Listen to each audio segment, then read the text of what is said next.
it's gonna be this weird scene of us like being awkward, anyways, no matter what we do for going live. But anyways, we are hopefully live now. I have it in low latency mode, not ultra low latency mode. So the conversation, I'm interested to see how that works for like more one-to-one conversation with the live strat. So, but anyways, hello folks. We have, I think I'm pointing the right way. Drift over here, and then we'll have Vox below. I think Vox is taking a deuces real quick. That might have been him coming back. I'm joking.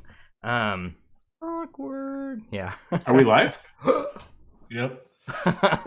Yeah, we are live. So, Matt and Ben, we got you on the scene. I think tonight was just going to be a more fun thing, but I think a lot of people want to hear about the Susvara, kind of the new stuff that you guys are both playing with. I know that Ben's gotten a couple of new fun toys, and Matt, you've been playing with crazy mad science software stuff. So, what's the jams tonight? First topic, taking a deuce. Sorry, I threw you under the bus. I said you were taking a deuce, so. Oh no, that was not it. I just got done eating ribeye tacos 5 minutes ago, and I wanted to make sure that I didn't have like it all over my beard. Wise. Yeah. But actually, how before we go, Ben, how are you? How are things? Long time. It's been good. Started going back to work once a week. Yeah, it kind of sucks. My work's been really pushing people to go back in, but hasn't been too bad. Should be getting my second dose this week. Ooh, nice. And so things have been fully upgraded to the 5G. Yep. 5G upgrade complete. All the nanobots inside. First week of May for my second shot. Yeah. What else? Built a bunch of furniture today. Moving my kid to the big boy bed. Nice. And then moved his crib over to the other room. Get ready for the second kid. So that's right. A lot of good stuff happening. Bananas. Yeah. We can't talk crap about Rat Rave now, by the way. First thing. I know that was going to be a fun thing, but he's already here, so damn it. Oh, we can still talk crap, right? Oh, no, we can definitely still talk. Yeah. Thanks, live everyone, for jumping in with us. That's here, awesome. And Ben, if you just got in, he's back to work, living the life and getting ready for the second kiddo to show up. And Matt, how about you? How's life? Busy.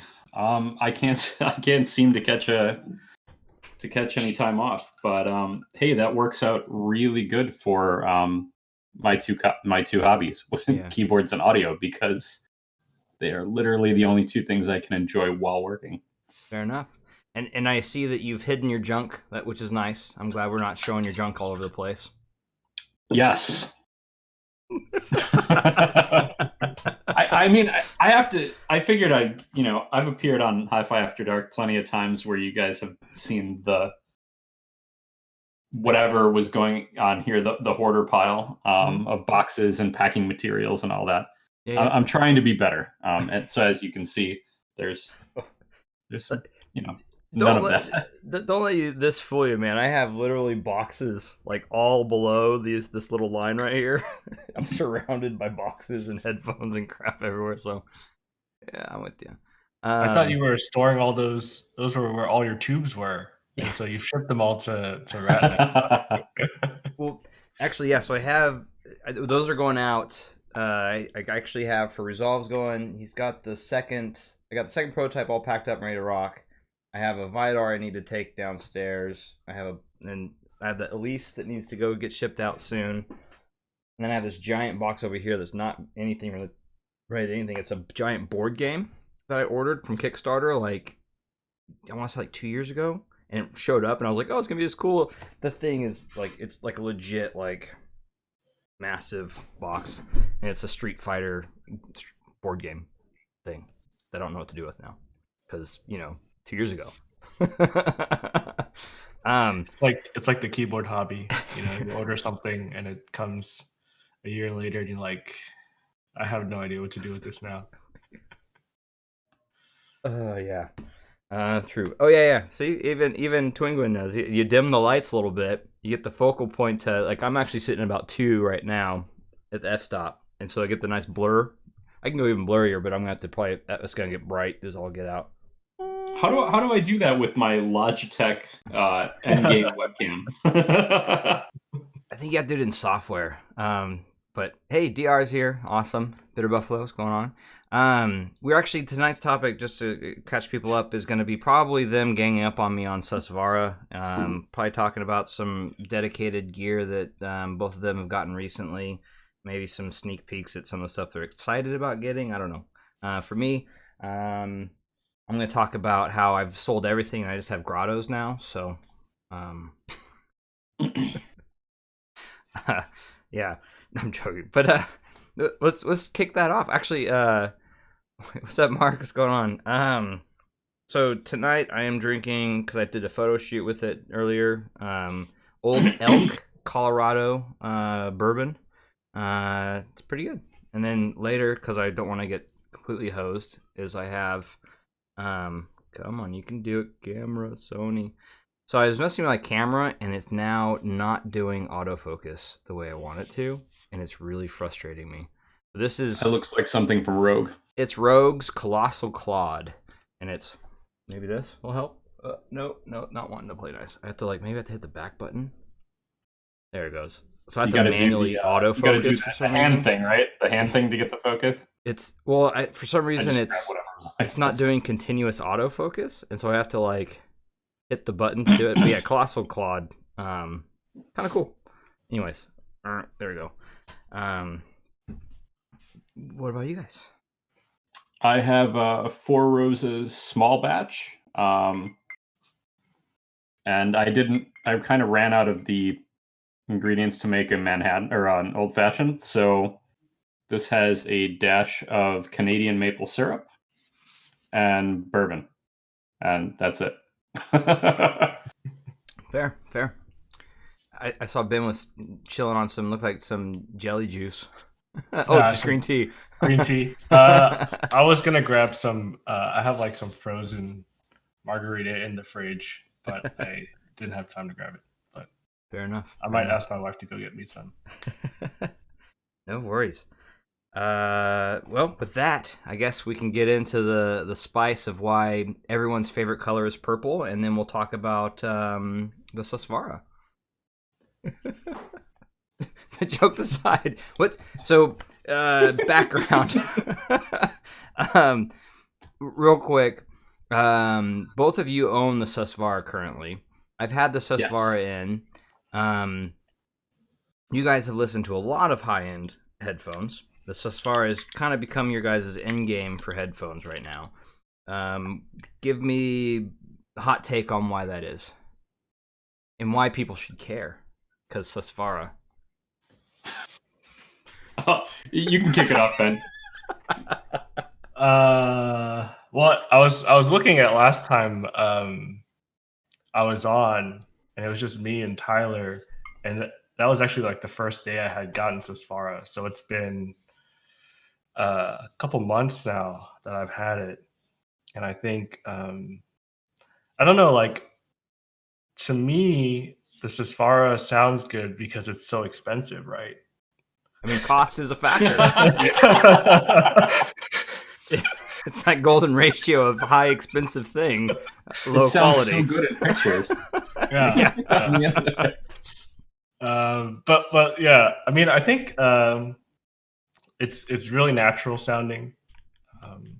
The technicalities are there. Mm-hmm. It's actually pretty comfortable. I've had plenty of headphones that weren't comfortable for me. And I guess the biggest knocks on it are it needs a bunch of power. Mm-hmm. It's a HiFi man, and it costs a lot. Right. I think when I was, like you said, we've listened to a lot of high-end stuff. Mm-hmm. And so when you're at that price range, it kind of starts creeping into, you get to that point where it becomes a contender mm-hmm. for your headphone stand. So that's kind of where I landed. And instead of going I want a headphone for each genre, I want an amp for each headphone, I just wanted to take all of that money that I spent on everything else and put it into one. And that's where that's what Susvara is to me, I guess. Just a good all-rounder. And I don't feel the need to have to like switch headphones to listen to something else. That's fair. Yeah, I mean, when I had it in here, I thought, I mean, you guys know my thoughts on these things, but like it fits the top of the line headphone sound. Like it is definitively, in fact, it's probably in the planar and dynamics world, it is probably the best of those two styles, right? But HiFi, man. No, but it is good. But it's also kind of not the most. I mean, to me, I like to also have something that's a little more engaging in certain aspects for me personally. Which I don't know, give or take. Like I found the Utopia once also super excellent, fantastic headphone, boring to me. So as far as a little bit better in the boring range, but it still has that kind of like.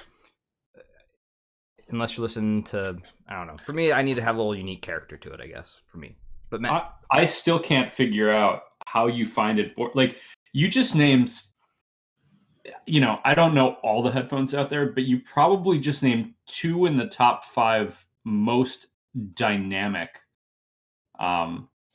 headphones that are on the market at any price range, and you called them both boring. The only thing I can think of is that you don't listen to music with any dynamics and that your ears are broken. Oh man, I love dynamics. That's actually my favorite thing. No, I mean, don't get me wrong. Like when I say boring, I mean, I'm not saying that they're bad. Like I just think that they don't have that je ne sais quoi for me. Like they don't grab me, I guess, as much as like other things have. I don't know. And then I also have a weird barrier thing of like if I have to go out and find a very specific headphone amp or a very specific thing to make it work properly, which I've done before and it's fantastic, but then it's that's its own little ecosystem that's now living in your desk or on your, you know what I mean? Like so, and yeah. I don't know, that's part of my other issue with some of those things is like I'll instantly balk at well, you need to have A, B, and C before E sounds fantastic, and I'll be like, well, I don't really want to go get A, B, and C. You already have A, B, and C. I mean, you have E, F, G. I mean, like you have them all. You don't really. I mean, you have way more than I do, right? And I think you have the gear to power them if you really wanted to. Yeah, I mean, yeah, and I do. I mean, yes, I do have the abilities to do that. But then there's also something like that je ne sais quoi I was talking about for me personally. Like, so I was actually going to wear these, and I'll probably switch them because these are probably going to get very uncomfortable shortly. But these, so my top headphones right now are the Stelia. God, the stupid autofocus. They're going to drive me nuts. Nope, not going to play nice. God damn you. Everyone knows what a Stelia looks like. Anyways, yeah, it's brown. It's a thing. It's a brown thing. It's a brown thing. Sounds like a warmer Utopia to me. Like everything that Utopia is, maybe not quite as dynamic and fast, but these are Utopia with warmth, and I like them. Like I get, jokes aside, I get what you're saying about like stuff like the Utopia and the Susvara, and how it could appear, boring. Your favorite headphones all have some of their, you're calling it je ne sais quoi. They have all of their own flavor, right? You have, ZMFs. They have ZMFs. Unique character. Lovingly referred to as ZMF-ness. The magic of ZMF. Yeah, Utopia, Susvara, they don't have those flavors because they just don't. They're just tuned. They're just good. Yeah, it's probably like difference between driving a Porsche or a Lamborghini. One's an axe murderer, one's a scalpel. Yeah, yeah, that's actually pretty accurate. Yeah. But yeah, I guess to counter that though, I don't find the Susvara boring at all. I absolutely love the way the music is portrayed. I really shoot for natural, organic, lifelike. I don't like necessarily using the word neutral because there's no real target to hit with that, right? Everybody has their own idea of what neutral is. But this as far as one step closer to removing headphone gear, an amp, a DAC, headphones, and putting me in front of the performer. Yep. I guess would be the best audiophile way to say that in those colorful terms, or not so colorful terms. But yeah, that's kind of how it hooked me. I really can't find anything bad about it. I mean, it's not class leading in every category, but I think even in its worst categories, it's great. And in the categories where it actually excels in, it probably is class leading. Yeah. And that's kind of I think DB and I kind of feel the same way about this. I had a lot of headphones. I mean, I had a pretty substantial collection, and I currently own one. Well, no, I have these guys too, but these are for sale right now. You have the Elysias still too, right? Well, your wife's Elysia. Well, those are my wife's headphones, but I'm going down to literal. And I guess if you don't count IEMs, I have one pair of IEMs, but that's it. And it's kind of I don't regret the decision. I thought I might miss some of those headphones that I sold, but I don't. In fact, the only thing that I sold recently that I miss is the Amps and Sound Mogwai SE. I think I probably made a mistake selling that. Mistakes for me. In all honesty. Is this going to be awkward? Yeah, it's going to be totally awkward. Oh, there it is. Well, my apple's in the way. It's very hot. I'm not going to touch it. That's such a good amp. Yeah, it's fantastic, man. I really am digging on it. And then this is the other thing I have currently. This is going to be awkward because it's not going to play nice. Yeah, that's my neutral. It's a light. Sorry. Oh, yeah, that one. And beer. See, oh, yeah, so there's the box, by the way. My giant box that's a board game that I've yet to open. This is that thing. Just for size. This is a Rad Zero. This is a very awkward camera lens. The macro lens. But yeah, anyways, the Burson. What I was gonna say, that's everything I have currently in here, which is, oh yeah, I'm ready for my close up. Another thing I was gonna say with the Susfire, I could see that, right? Like I see even with the Utopia as well. Like I see where people that if you really wanted to just have one headphone and be done, I would be hard. It would be hard pressed to not recommend either the Susfire or the Utopia, right? Because they're good. They're fantastic headphones. Like there's no reason to not recommend those if you had the money for it, right? Within budget, that kind of thing. I don't know. But yeah, at the same time though, for me, like I think the other factor like that for my personal taste is that I actually like to have a lot of like variety as a spice of life kind of thing, right? So that's my other thing that I tend to go down. Like, what am I missing out on?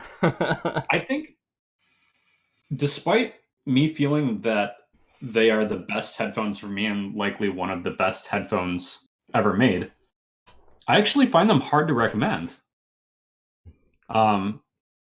Because of the price and because of other flavors and options, Yeah. Like I can see somebody wanting the ZMF-ness or the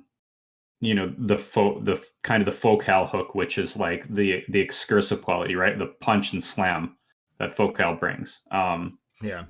I can see people going for an Empyrean. Can you really? I think. I mean, enjoy the music. Enjoy the music. You do you. What surprises me so much about your take on the Utopia and the Susfara is that you would be the person that you would be the candidate that I would recommend a Susvara to. You've tried everything. Mm-hmm. You know what, something that is good sounds like. I guess that's why it surprises me, because I feel like you've heard enough, you have enough experience where you could really appreciate what the Susvara does, but even then you think it's boring. So well, I don't. It's hard. I'm being a little mean saying boring, because it's definitely not as. Yeah, I also have a bias there that's very much so coloring my opinions of things, right? So and I'm aware of that, and I try to account for that when I talk about these things, because the Susvara is fantastic. Like, there is no ifs, ands, or buts about it. The thing sounds fantastic. It's a lovely headphone. It sounds amazing. My biases probably prevent me from wanting to keep it in my house. That's all. Like, is it boring? Like, black is a boring color. Yeah, like, except that black is like everywhere. And like good things. Yes, like, it's black looks good on a lot of good things. Like black and purple, fantastic. Like yeah, it's kind of like that. Like, same with the Utopia too. In that sense, and it's like vanilla. It's like the best vanilla ice cream you've ever had, right? Like, it's not Dryers, it's not Bears or whatever the hell different thing. It's not Tillamook. It's like some unique gelato vanilla special from this little mom and pop thing that was just your brain exploded. You crapped yourself, pissed yourself, and said, "This is the best vanilla I've ever had in my life." Like, but it's still vanilla. Like, I don't know how to. Like, I don't know. Like, if that makes sense. Like, I don't know. Like, that's kind of how I felt about both the Utopia and the Susvara. It was like they were beyond fantastic and they're amazing, but they're still vanilla. I don't know. Does that make sense? I mean, I think there's like legitimate downsides to the Utopia, right? Like the stage. Oh, yeah. Stage is tiny. All focales yeah, have. It's so intimate right there. Yeah, that's definitely well, I guess this as far as the pairing problems, but I think with like Utopia, Susvara headphones that are that detailed, they're always going to be amp and DAC picky. There's always going to be change synergies to worry about. You can't get around it. It's going to reveal everything. Let's be real here. Any headphone above the 500, well, let's say $1,000, you're going to start running into that. Like, they're all going to start pairing. That's when you start running into that synergy. Well, minus unique special MP ones, but those are things that like, their pairings matter, like, right? Like, they start to factor. And even the MP, like the Empyrean, when I say that, sorry, we crap on that a lot. But I mean, at the end of the day, it's just a really good Beats headphone in a really nice package. And I'm being very spicy with that one because it's a lovely headphone. It's very comfortable. It sounds like it sounds, and it has, I see where people would like it, and it's a fun headphone. But at the end of the day, you're paying for the engineering, the comfort, and the design. I think that's what you're paying for at the end of the day. Because it's like, I've had the 99 Classic Mez 99 Classics, and those to me sound like a way better Beats headphone, right? And then the Mez Empyrean is basically the 99 Classics turned to 11. So they're just a very, very, very, very good Beats headphone. I don't know if that makes sense to you guys. There was a very helpful and insightful review recently written on the Empyrean by a certain person in this live stream. And so actually we went spicy on the thing I didn't think we were gonna go spicy on, by the way, so I'm not really prepped for that. But like, yeah, like, Ben, your take on the Empyrean I thought was quite excellent. I thought it was very apt, very, very accurate of how I kind of felt about it a little bit too. I mean, I think it's like I can see how some people like it, just like some people like Grados and some people like Bayers and some people like Sennheisers. Like, it's kind of annoying how much some people like Sennheisers and how much some people like ZMF. Yeah. And so, I mean, there's a headphone for everyone. Enjoy the music. I think it's kind of like, I don't know. I feel like if you've tried all of the top of the line ones and say, yes, this Empyrean sits with all of these great headphones, I feel like you have to be lying to yourself a little bit, right? Like sonically, Yeah. like it's not quite there. Yeah. But I guess like if you're just saying, oh, I just want to enjoy the music, then I can't fault that, I guess, because everyone hears differently, everyone listens to different stuff, so that's fine. You have to take into like different, exactly, and then you have, I don't know, there's all sorts of things like that, and I actually really agree with that. That's actually a really good statement to be said there. Like at the end of the day, it's all about what you enjoy, and don't let anybody tell you that what you enjoy sucks. I mean they're going to tell you anyways, but at the same time, don't let it affect you. Like, who cares? Right. Yeah, I think actually, I've been thinking about this lately, and this is kind of a tangent. But having like this as far as top of line DACs or I guess what most would consider a top of line DAC. Tube amps and all these other crazy things come through. I was listening to my THX 887 the other day, and I've kind of put that into rotation. Once again, why? Well, I'm getting to it.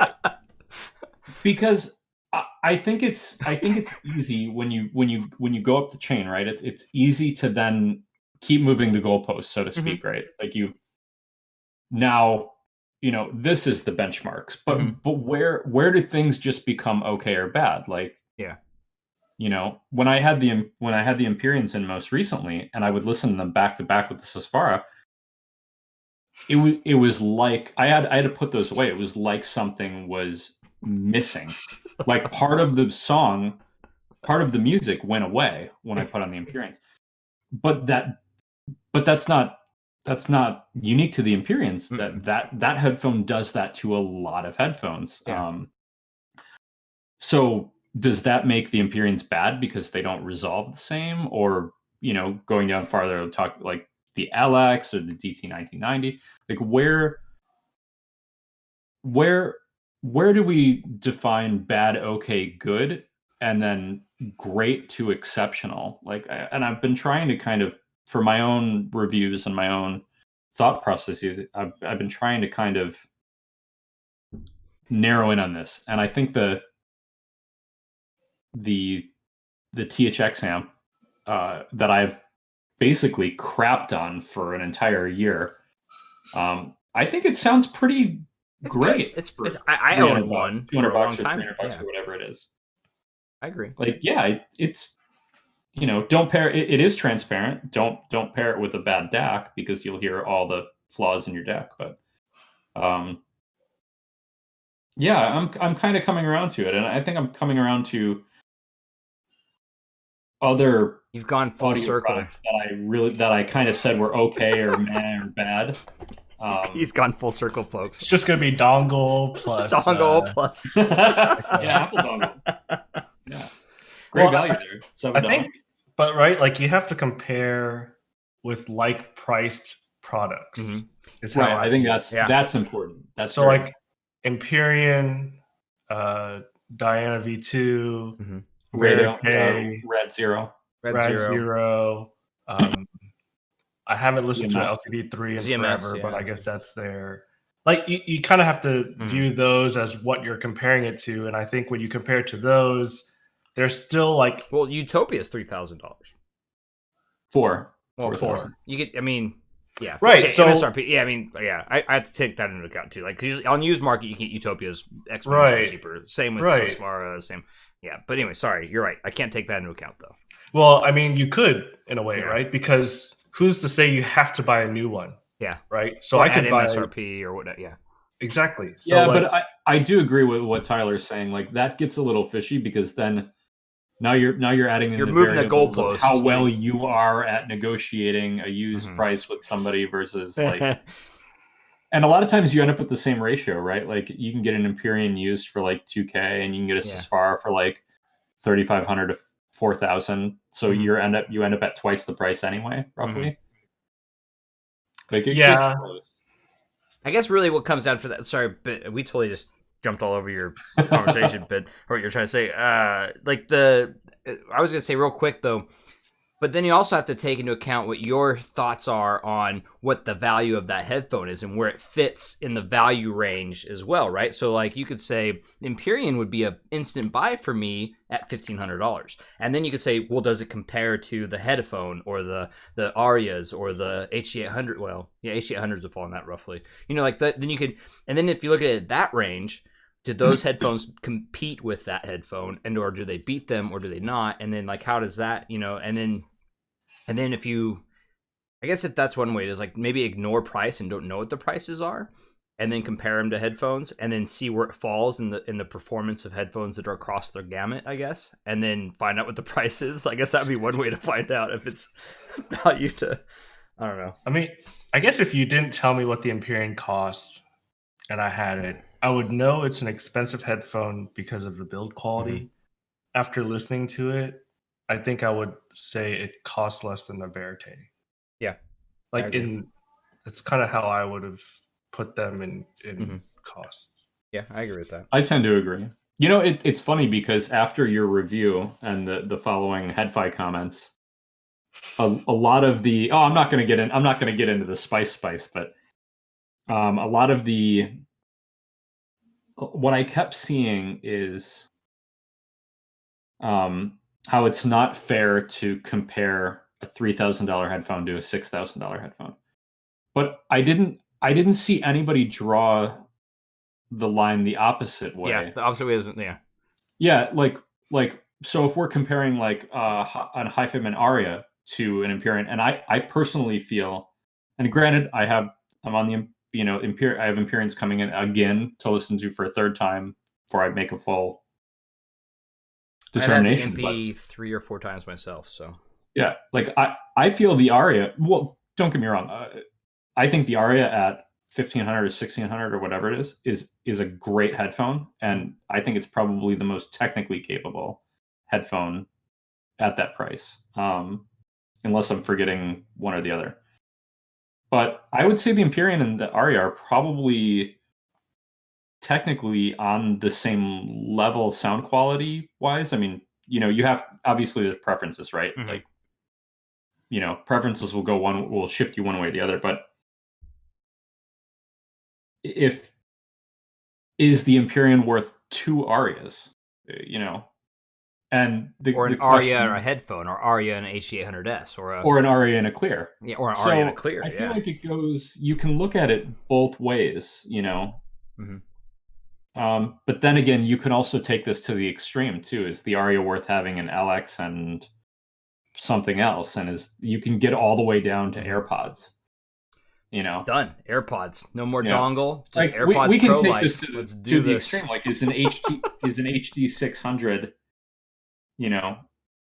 What HD 600 is? What, 200, 300? 200. Yeah. Yeah. Is Empyrean worth 10 HD 600s? Yeah. So I get where everyone's coming from by saying this, but you can take these analogies crazy, right, to the extreme, and you'll never cover all your bases. So right. I kind of agree that you should, once you get past a certain point, I feel like you should be comparing these headphones. Like, yeah, 3,000 is half of 6, but it's still 3. That's a lot of money for a headphone. What about? And I feel like it needs to be in the conversation. Yeah, I agree. Even Bitter Buffalo says, 80 cost Porta Pros tied to the head versus one Susfara, which you could probably get actually way more than 80. Man, let's be real here. They're like $20 when they're on sale, right? You can get it at least a couple hundred. Actually, I wanted to jump on the live chat real quick before you guys we start diving on some other stuff here, because there was actually a really good question up above. Let's see here. It was actually, I think, for Ben as well. So Jordan Vessels asks a few random questions. What would a digital to digital converter be used for? Also, does adjusting the volume on my DAC have any negative consequences towards the output capabilities of my amp? So I want to jump on the second one first, because that's an easy one. Easy. I would say for the volume part of it, matching wise, you always want to have there's just like a performance, like best performance on like amps anyways. Like you never really want to go past 12 or like the mid point of an amp, like its power ratio, because as soon as you start going beyond, it starts to actually have a diminishing return on the sound quality. And that's why people always want more power, usually, from my understanding. I'm not a scientist or an engineer, so don't quote me. But as far as the DAC part of it, I would say you put it to its like neutral setting, like the and then let it be. Don't mess with it. Don't overpower it, because then it's just gonna overpower to the amp, from my understanding. Your guys' take on that? Yeah, and by the way, that actually I missed that question. Those are some great questions. Like, yeah. Booze. I blame So booze. DAC on a having volume control on the DAC, it could be negative or positive depending on depending on the engineering. Is it some janky digital volume control that just compresses the signal in order to attenuate it? Is it a really high quality potentiometer on the output stage of the DAC, just essentially as a built-in preamp? So the way it's implemented matters. And really, whether it's negative or positive would depend on your amp. If we're talking headphone amps, most headphone amps are tuned around a line level source. So, roughly 2 volts, single-ended, 4 volts balanced. But if we're talking speaker amps that are made to be used with a preamp, then it could potentially be very positive, because you could be eliminating an entire piece from the system. And anytime you add something like a preamp or anything, and even if there's benefits to it, right, and a standalone preamp, there's always going to be some type of fidelity loss or something like that by adding another box into the chain. So eliminating that could be very, very good. Agreed. Ben, anything, or do you want to jump right into the next one? So I think you actually have more digital to digital converter experience than I do, for sure. But I think maybe Matt does too. But Matt has the Pi to AES, I believe. I did have a digital to digital converter. Basically, you're trying to get rid of the USB component and trying to isolate the noise from your computer. And also, if you do get a dedicated digital to digital, generally it has its own power supply, it has its own clock, and so that kind of cleans up the source a little bit, while being able to use your computer to still feed it the music. So I know, like, if you go Vox's route and get the Pi to AES, you can stream it, and that's cleaner as well. But really, like, between the two, if you get a really good DDC, then I would say you're talking very small differences, like a good DDC, not just like a cheapy one that you buy from AliExpress or something like that. Got it. I have limited experience with DDC, so I don't, because I just tend to be that guy. Barriers, entry. I turn it on, plug in, go. The next thing was Mark was mentioning he has a Stelly, and his girlfriend said that it looks like a regular headphone. So I have Stelly on right now, Mark. These are old questions, but I showed these to my wife, and she was like, "Those are the ugliest, cheapest looking headphones I've ever seen." And I was just like, and to give you an idea, right? So like, it's one of those things, man. Like, right? I call it the WAF is very difficult to adjust to sometimes. Let's see here. He said that he was blown away by the Aria because staging HG100. Try that with the good tube amp. Fantastic. Let's see here. Yeah, and then when I first Di Dios La Donna first listened to a good pair of headphones, it was clear to me the difference. And another thing, that's actually something I wanted to touch on a little bit, was I was talking to somebody, and they were like, I can't hear the difference between DACs, and I can't hear the difference between a lot of amps, but headphones I can, generally. But even then, it's kind of like, and I think there's just some people, and no offense to this, but like I think some people legitimately I think they just either one don't care, so they don't care to even look for the differences. They're just hearing music, and so they don't think about like all the other parts of the music that they're maybe hearing, even if it's like thrown in their face with like something like a Susvara or like.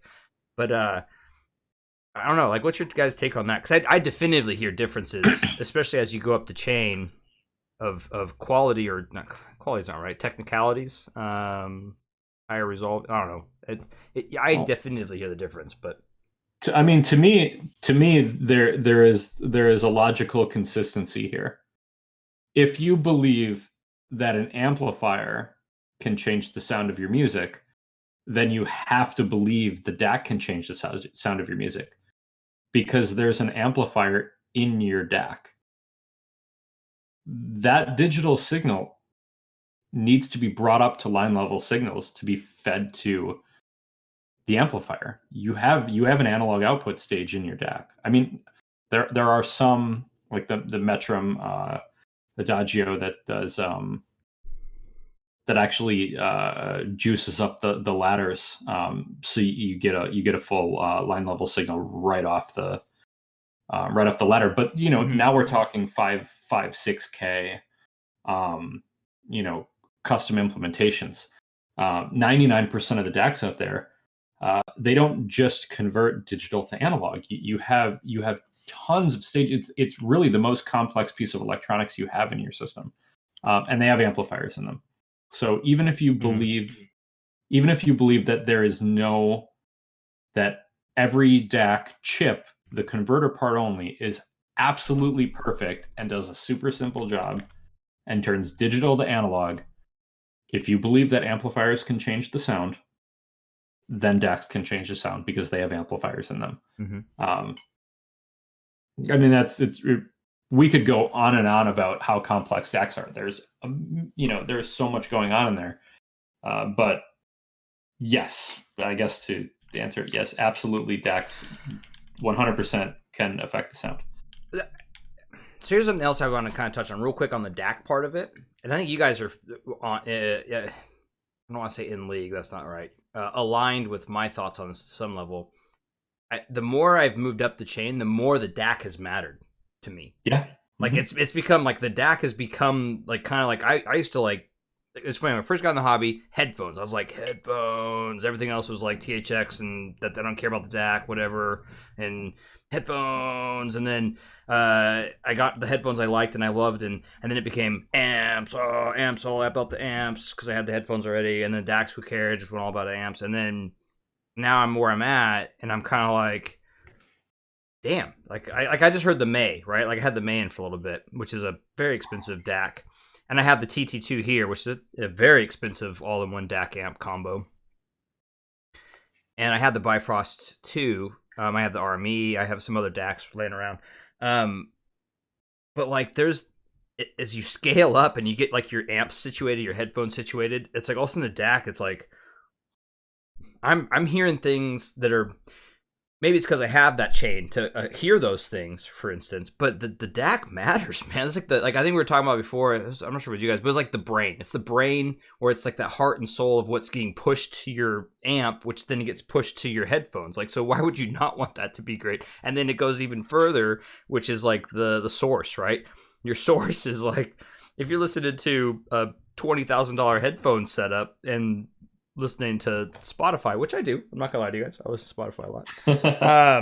But like there's a massive difference even there between the Qobuz and that. Like it's there's things that need to be accounted for, and I don't know. Hot takes, spiciness. Call me a plebe for Spotify using, but whatever.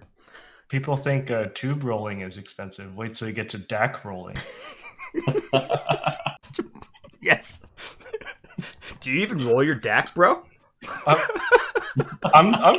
mean, there are a lot of people where they just look at different DACs because honestly, it does make a pretty big difference. And it's not like just one part of the music. It's like multiple different parts, like the staging, presentation, the transients, like different parts change. And so like, it's really hard to find that one DAC that fits all of your preferences. Mm-hmm. And so, yeah, I mean, like I said before, like headphones might make the biggest difference in sound, but I think a good DAC and a good amp may make the biggest difference in your enjoyment of that sound. Mm-hmm.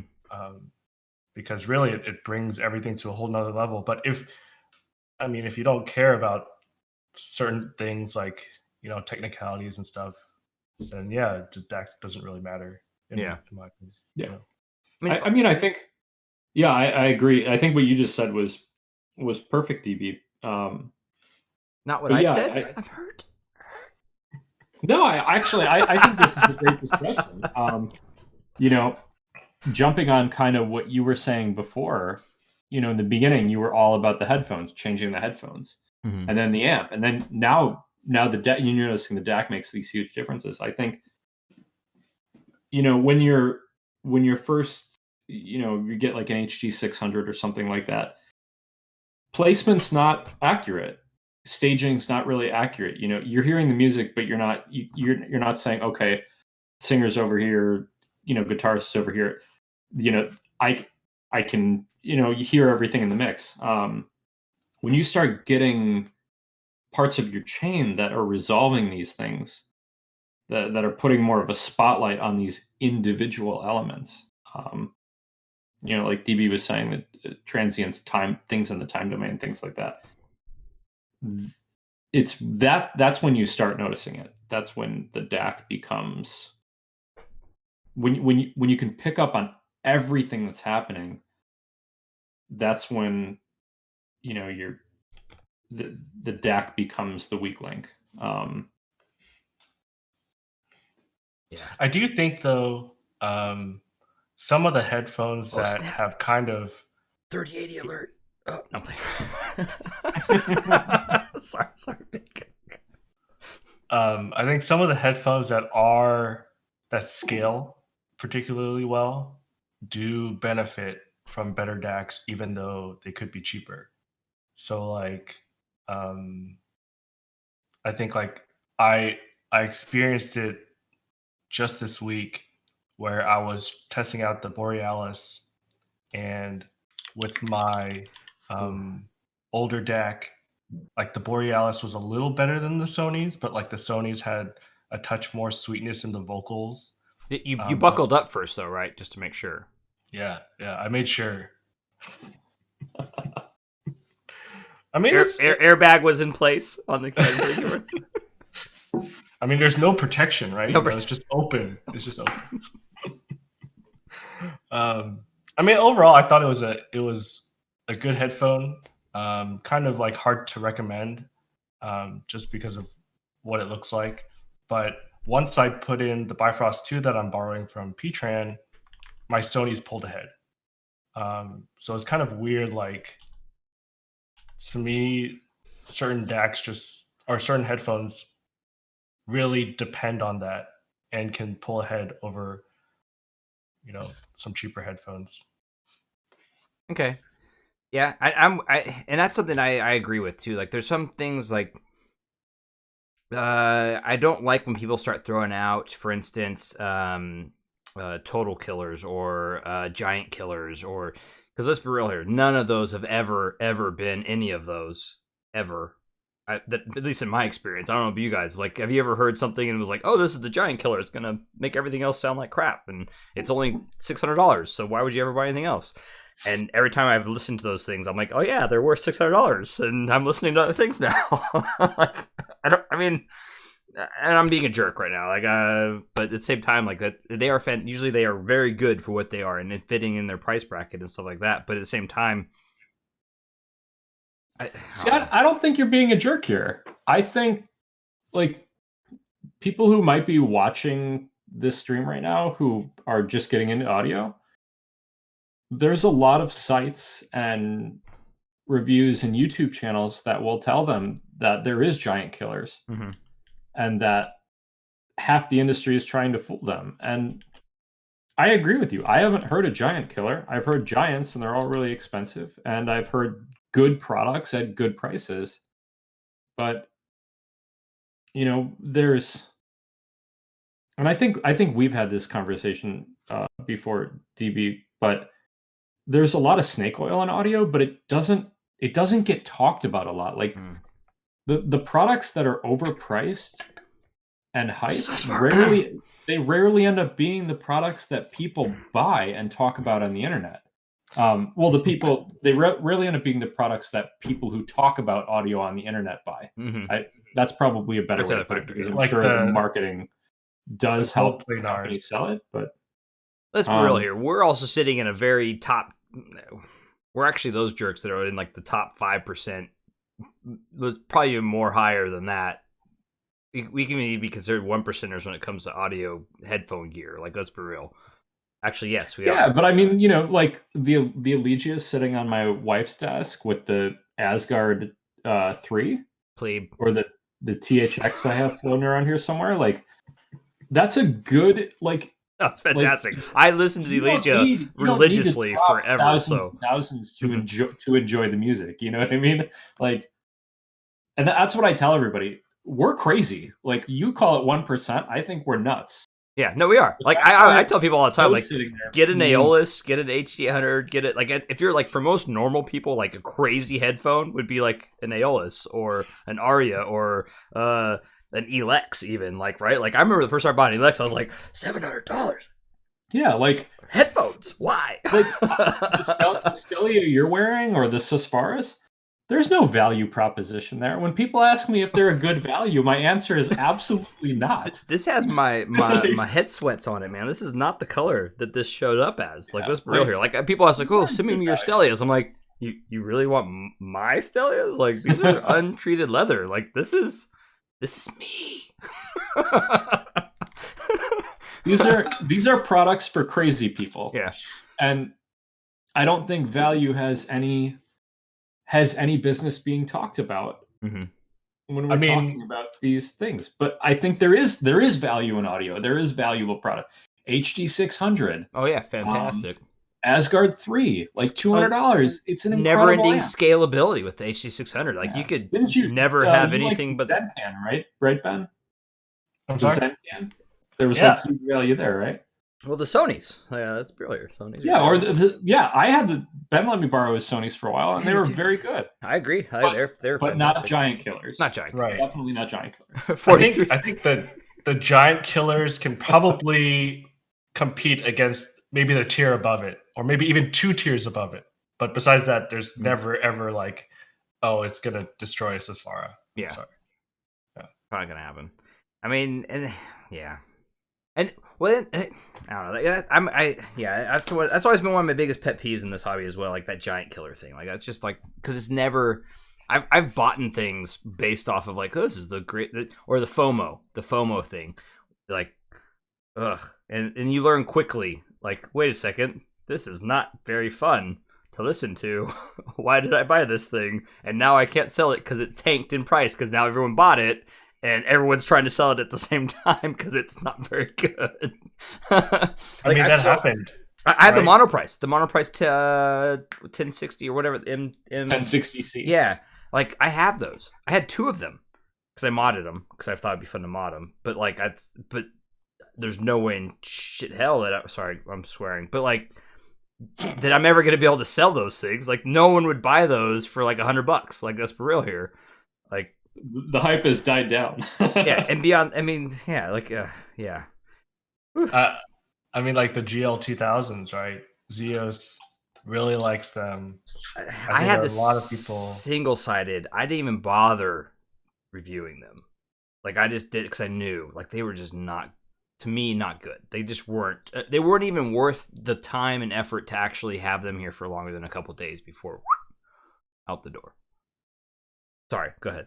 I effed up there. Yeah. I'm stepping. It was just funny because like I had the guy who's local to me, he sold his for like $100 less than what people were asking for on Reddit, and everyone was super upset at him because everyone's trying to sell it and get some of their money back, but it's a terrible product. Nope, he just set the new bar, bro. It's the new bar. Race to the bottom. Yeah. Yeah, man, that's crazy. And then IEMs, like, people are talking in the chat about IEMs, and like I like IEMs. I don't like IEMs. I'm lying. I don't like having things in my ear. Like I just don't. Like I enjoy the IEMs. I think they have a very unique sound signature. I think that they're like there's IEMs, there's headphones, and there's speakers, right? Like they're all unique ways of intaking audio. But after like even a couple hours, my ears will just start like exploding. So IEMs, but in the IEM world, fantastic value. Like you can get like ridiculously good sounding IEMs for the cost, like, you know, Susvara level, let's say, for the cost of like a Stelia, right? Not, I'm exaggerating. Don't take that for gospel. But then you jump to headphones, and I guess if you compare that is headphones, you can get a top of the line headphone like a Susvara for a fraction of the cost of what you'd get for a top of the line speaker setup, right? Like, and I think, and that's how I would actually categorize these audio.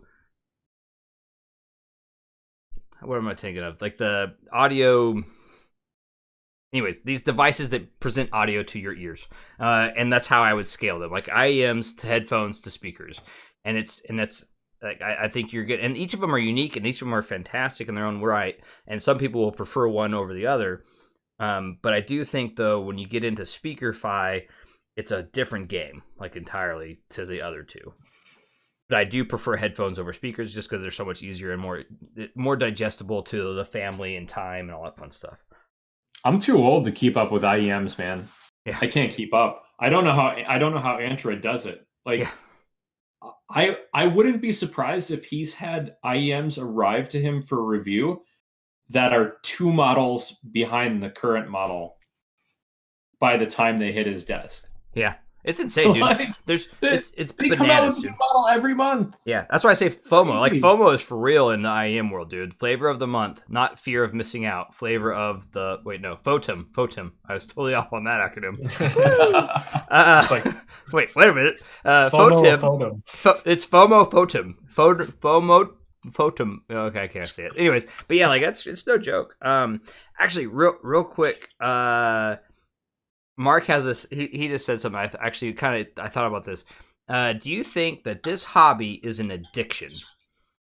And I think yes, because I call it chasing the dragon, and it's chasing that dragon of that aha moment that you first had when you finally clicked, and something was like you heard things in the songs you've never heard before, and then you keep scaling, trying to get that aha moment again, or that wow moment, or that the goosebumps to happen, or that is an addiction. It's you're chasing that dragon of getting the goosebumps or getting transported to a place.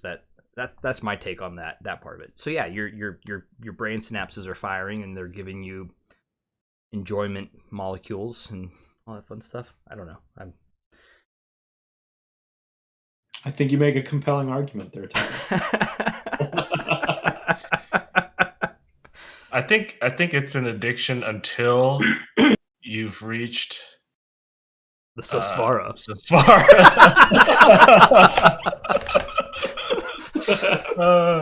I mean, like, yeah, as ridiculous as that sounds, I kind of believe a little bit of it. Yeah. So it's the same thing, like someone's asking about the getting cables for the Stelia, right? Mr. X, I believe, or I think it was Mr. X. I'm not the biggest believer in cables making a massive difference in your sound quality, per se. Yeah, Mr. X. So that being said, when you actually look at it on like a scientific level, I mean, different materials conduct electricity differently. So on that level, yes, things are probably happening differently than on a different material, right? Like, so I mean, the question is, can you specifically perceive hear a difference over a 4 to 6 foot run? And that's the other part, the 4 to 6 foot run. On speakers, I think it's more likely because you get the 10 foot, 20 foot, whatever runs. You also get impedance changes, and you're talking about larger voltage swings too. Yes, and so that's the other part. Like, so there's the math and the science and engineering of cables, and so I think depending on the materials, sure, I think you could potentially, depending on how good your hearing is, hear a slight difference, and that's kind of like you're talking. To me, I wouldn't worry about cables until after you've hit like peak in-game DAC, amp, headphone, and now you're chasing that last 1%. You're going. I need that fidelity to be like no questions asked, I need to have the best of the best, the perfect of the perfect. But then the problem with that is that's where a lot of that snake oil really resides in this hobby. So there's a flip side to it, though. Mm-hmm. I mean, the flip side is I've tried some expensive cables. Mm-hmm. I've tried some expensive wire. I make my own cables now. And I have heard differences, but it wasn't like I ever took expensive cable A and expensive cable B and heard mind-blowing differences. I've taken cable made with good parts and nice wire and crappy cable, and expensive cable wins. But it always goes against junk cable, throwaway cable. So I think, there's a lot of cable makers out there where you can get a cable, a nice headphone cable for your headphones for under $100. Periapt. And I think that, Periapt, Ninja, Audiophile Ninja. I think Heart cables. And then if you really want like super high quality, I'm a fan of Norn. He makes fantastic. Yeah, Norn's really cool. Prices are a little bit higher, but they're reasonable. ZMF, they have their own. You can make your own headphones now with ZMF. Now ZMF cables are nice, but they're also they hit that weird in between. Like they're in between like a Norn and a. It's like two. I think you can buy the DIY kit though and actually do it yourself for like $200. Yeah, it's really awesome. And then you get similar ones to what I have. Yeah, Verite cables here on my. I think well-priced cables are worth it, especially if you're spending a decent amount on your headphones, your amp, your DAC. Yeah. Why not make sure you're getting something made with at least something made with high quality parts, right? But yeah, those, buying a $1,000 USB cable, I'm not going to do that. You're not curious for curious cables? Yeah. No, I'm not. Yeah. Yeah. Yeah. I think, and so I always call cables net candy and so I'm that's how I view it, right? The cables, I think of them as net candy, or they're a pretty necklace. They're a thing that, or if the feel of them, the quality build of them, that matters more to me than if I'm getting any kind of sound difference. And so when I think about it, I'm paying for someone to build the thing because they're not easy. I've built cables. It sucks. It's not fun, and it's time consuming. It's hard. It hurts your hands. It's not fun. Anyways, that's how I view cables. And then if there's a sound difference, I'll worry about that later on. But at this stage in time, I'm not really stressed about it. I mean, I don't really judge because coming from the keyboard community, people pay like $70 to $100 for a USB cable that doesn't do any different thing than a regular Amazon USB cable for their keyboard. It's not like your keyboard types faster or slower with $100. It's USB pretty cable. Though. Right. You're paying. That's what I was gonna say. Like that's that net candy factor, right? That's that you're paying for a quality, well-made art piece, and that when I think of it that way, it becomes more digestible or like more like acceptable to pay higher premiums for it. When I look at it in the realm of not that it's giving me something a performance boost, but more of this is a pretty thing that I like to have on my. So they're like spinning rims. Right? Yeah. Exactly. I got the grill going. I'm like, let's do this, right? It's what's interesting about this though is like my engineering background says that there shouldn't be any differences or any perceptible differences. Yeah. Most of my testing, moving equipment around, grabbing different interconnects, just stuff I have, I don't go searching for a specific pair or something. Grab a different power cable, whatever. I don't expect any differences. And then I get a difference and it's testable and verifiable. And it makes me wonder if I'm missing out on. And then you go down that rabbit hole. Yeah. Like I read a psychology study on the different materials, silver, copper, gold, plated, stuff like that. And the study actually found that people not people, audiophiles describe the sound almost to the color of the elements. Yeah. Silver's bright. Or copper's earthy and warm. It was an interesting take, but then, it's just these little things. Like, I had some noise the other day, so I swapped my interconnects for a little bit beefier pair. Noise went away. Said, okay. That's the only change you did. Well, that's the only change I did. And then I looked and I was like, okay, well, I have these audio quests and I have these other ones. And I was like, okay, these are heavily shielded. This makes sense to me. Mm-hmm. Less noise brought in. Didn't believe in power cables. Swapped a power cable the other day. Noise floor went down. Now, we're also talking extreme situation. I'm talking about tube speaker amps. Next, you're gonna be rolling houses like they're talking about. If it was just THX 789, probably wouldn't notice any differences, right? But when you're talking about running high power tube speaker amps, tubes are a unique beast. You can catch these little things. But the point is not that they matter. The point is that I experienced it. Mm-hmm. And experiences matter more than anything else. Yeah. You shouldn't belittle anybody else's experiences per se. Like, that's right. Unless there's a review that says differently. Unless there's reviews, and then you spam with good reviews. Listen, DB, just enjoy the music. Okay? Enjoy the music. Good. Yes, I agree. Though I actually really enjoyed what you're talking about. Like, you can get those different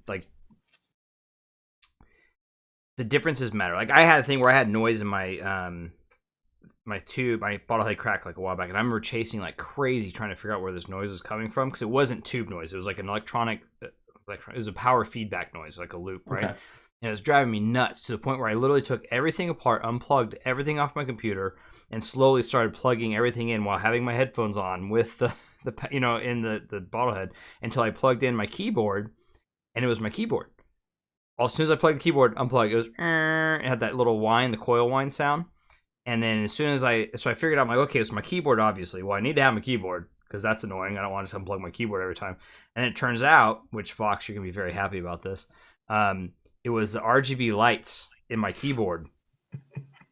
So I did the little button combo to turn off the RGB lights, and noise gone. Like, it was literally the light, it was the power loop and the whine from the RGB lights going back through the USB cable, back through, and then it was just that, because they had a little power connector, and one of the wires is like the power, I can't remember what it's called, there's one that allows for power pass through, right? And that was pushing power back out through to the tubes, and it was causing a coil whine in my tube amp. Moral of the story, no RGB. No RGB, bad. Oh man, I got some sun, I got some sunburn. Can we get a shout out for that bottlehead crack though? Yeah, we've been talking about all these expensive products. Like, fantastic.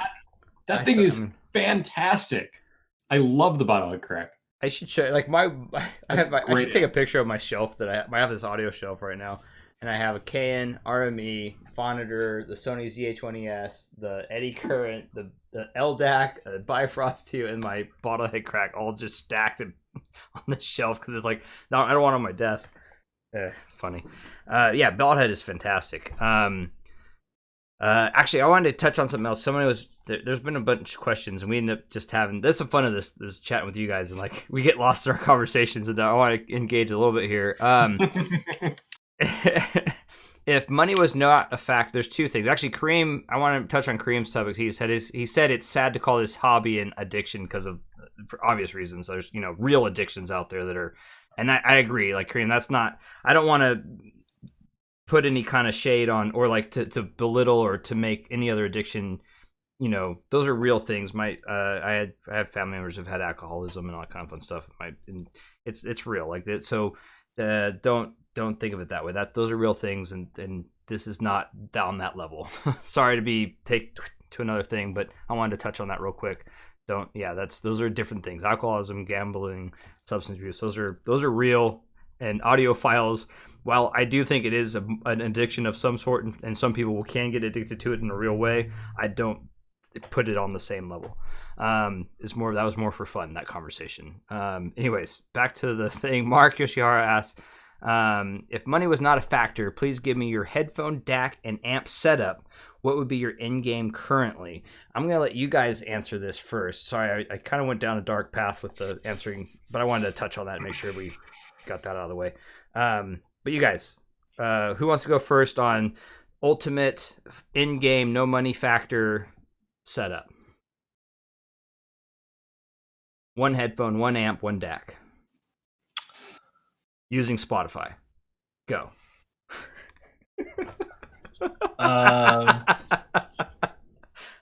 No, just kidding.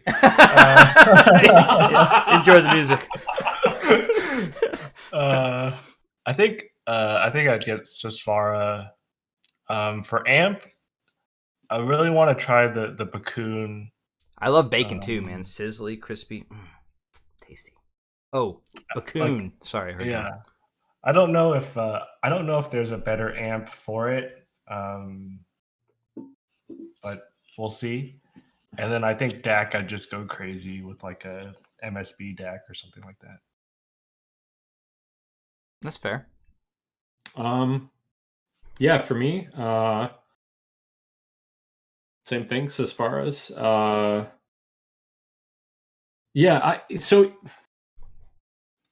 the headphone's kind of easy, right? Because we can only name the Verite. I agree. Done. But just not the close one. I guess DAC wise, I'd have to kind of say the same thing as DB. You know, I've heard a lot of high end DACs, but I've never heard these $100,000 crazy things. So if money was no object, I'm sure I'd pick something from this MSB. Amp wise, same problem, right? You can go on forever and ever. It's literally $100,000 million amps, but the one that stands out to me for SS is the Bakun amp. You guys and your bacon. Yeah, excited for I already routed. It's coming back to me. I told you already. No. Taryn messed up. He gave me the access to the shipping. I sit in meetings and I sit in meetings and I just refresh FedEx it's over and over. But speaking of endgame though, tube wise, I was drooling over that CS 845 for a while, and then Drop randomly had it on the site for a week. It's a 300B driven 845 amp that weighs almost 90 pounds. And they had free shipping. I'm disappointed in you both. Huge discount. So I jumped on that, and that comes at the end of the month. So I'm really excited to hear that. I'm not disappointed, DB. Ben, you made sense. You, on the other hand, Matt, shame on you. What's shame? Nautilus. That should have been the first thing you said.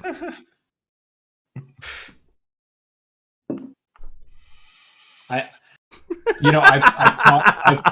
talked to Justin about this. I like the old school wood aesthetic. That's my preference. I've made it plain as day. If a Nautilus ever appears in the old school wood case, I'm probably first on the list to pick one up. Ooh, did you see the new all matte black one he just did? Oh, it looks the matte black looks good. It really looks good. Fair. Sebastian says I think you need DCS some Bartok. Zion monos for those LS50s. Oh, that'd be pretty ridiculous. Yeah. Well, I mean, if we're talking like speakers, I think that's a whole nother bag of chips than headphones, though. Like if I'm talking headphone game versus speaker game, you get stupid, man. Like there's $1 million speakers, like literally per speaker, that you have to have like engineers come in and like ones, right? and they have to like adjust each speaker in the thing to like perfectly be sitting in the perfect sweet spot to get the perfect. So I mean, like there's a whole other. What's beast your money no object end game? For headphones, honestly, right now, I haven't heard the Bartok. I would like to hear the Bartok. I've heard a lot of stuff about that for the DAC side house, but honestly, I'd probably say May, the Hollow May. As much as I've heard like the Dave or like the TT, like I actually prefer the TT2 to the Dave a little bit. But I would say the Hollow May, I guess go all the way to whatever the top of the line Kitsune 3 KT whatever. Because I just really enjoyed that one. Amp wise, that's tough. So I'd say like the top of the line, like I'd say tube, solid state, and a hybrid, right? Like The hybrid I already have. I'm already stoked with my ECPT4. Unobtainium, it's mine. It's such a good amp. Solid state, that's tougher. I'd say not that I've heard it, but the Bacon amp sounds like it would be a good end game one. For tube amps, I think that's another thing that's gonna be tough because there's the tube amp one would be really tough because there's OTL, there's there's all these other ones for Transformer, and so. But I really hear nothing but good things about the Amps and Sound Nautilus. I'd like to try the one that you're getting, the KN top of line KNs. They look fantastic, and two, like I hear really good things about them. And there's the other one that was supposed to be really, really good. It looks crazy. Why can't I think? Solaris, I think, is what it's called. But I don't know how good that actually is. You know what I'm talking about? The one that has that one. I wouldn't mind trying to get that in and trying that because I've heard a lot of good things about it. But I don't know. Anyways. Overrated or overpriced, two different things. Yes, that is true. Let's see here. Carmen quit. Yeah. And then speaker game, and that speaker game is definitely a whole nother bag of chips. I think if you have Susvara as your end game, your amps can go way higher than the Bakun. Yeah, I think you can go like crazy speaker amps, and like. Not even bat an eye. Yeah, you haven't even heard of because they're some unique, special Italian thing or French thing or. Yeah, Susvara makes it kind of weird. I mean, if we were just talking about if we were just saying like, what's your end game setup? There is definitely some amps and sound amp in my end game setup. Mm-hmm. It just may not be the one I'd pair with the Susvara, if that makes sense. Yeah, no, it doesn't. I know like 2 or 3 people now who just say their Susvara goes with one amp, and they don't care pairing other stuff with that amp. They just use Susvara on that amp, and I'm like, can you at least try other stuff with that amp? And like, no, I just use Susvara with that amp. I'm like, how does that make any sense? But that's just like what. Yeah. And well, there's also a thing about synergy too, right? Like, so there's another part that we're missing because I know a couple of people that went like hard on the synergy game. There's one guy and he got flamed real hard in one of the forums. I can't remember what it was, but I think it was Reddit actually. Go figure. And he had LCD3s. I can't remember the DAC, and he had this tube amp though. I think it was a KN tube amp. I think it was a 300B tube amp from KN. Oh, the HA300. Yeah, I think it was that one. I'm pretty sure, but he had very specific tubes and a very specific he went full niche, like where it was like the cables, like the specific power cables, specific like silver whatever, he went full on all about the headphone and how that headphone performing to its most perfect peak performance for him. And someone actually went and listened to him, I believe, actually, because he was nearby to another audio file. And they're like, yeah, it was fantastic. It was one of the best I've ever heard that LCD3 ever sound.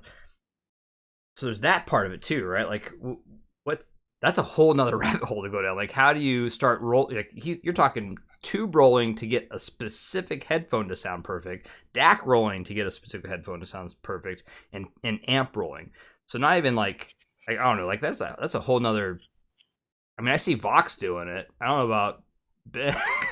No, I mean, well, I think, like what Ben was saying, it's, we've been talking a lot about the Bakun amp, and there's a lot. There's brought to you by Wendy's. People that have it, right? There's a lot of people that have the Bakun amp with the Susvara, with the 1266, but try to find a review of the Bakun amp with the Utopia or a ZMF or any normal headphone, right? Not a speaker amp headphone. And you don't. Like, every Bakun review is like, hey, these Bakuns are good with my Susvara and I run my efficient speakers on them too. There's never like, oh, I plug in my dynamic driver headphone as well and it's also good. So it always begs the question when you're talking about amps that are good for Susvara, can they run other headphones? Because a lot of times the answer is no. They can't. Because you're either running speakers or Susvara, and you have to have an entirely separate setup for other headphones. Kind of makes it a pain. I ran out of booze. Sorry, I'm back. Yeah, but Ben's amp does. He can run normal headphones and Susvaras off of it just fine, and speakers. And so actually, I want to touch on this actually real quick, because how much of that is because the people that are buying those things are what we were talking about before, where they just have the, why would you not just, they have the money, why would they even bother buying something below that? You know what I mean? Like, how much of that is because that's the most expensive thing to buy and pair, and that's what you're getting as those, you know what I mean? Like, how much of it is that? I would say, I mean, okay, the fact that you're a Susvara owner means that you're probably going to look at top of the line stuff, right? But I mean, there are a lot of people who ask, "Oh, can I pair the A90 with the Susvara?"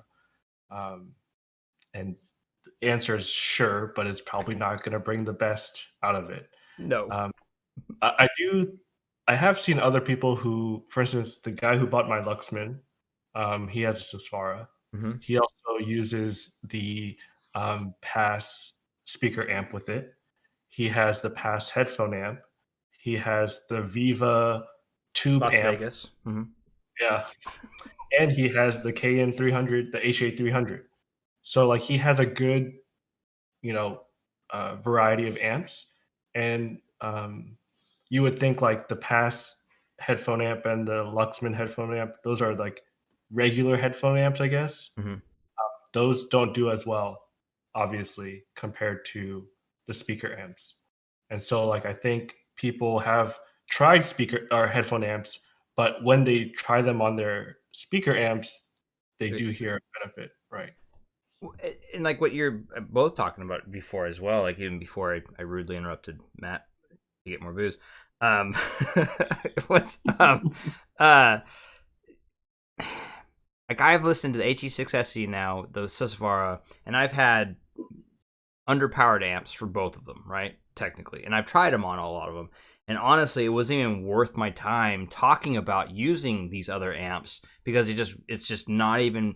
If you were to review those headphones off of some of these other amps, even the Phonitor off the front end, or the ZH1ES, even the TT2 off the front end, did not sound good. Like, I mean, it wasn't bad. It got loud enough. It got, it made sound where I wouldn't listen beyond that, right? Like it's, but it was like listening to a skeleton versus listening to a full-bodied jazz singer, right? Like, it's there, it's dancing, it's doing its thing, but until you actually get the meat on the bones, the skin, the flesh, the you know what I mean? Like it's like adding a whole nother level, like where when you get that extra power for those specific headphones, what I'm trying to get at. I mean, it's funny because there's a portion of the community that doesn't believe in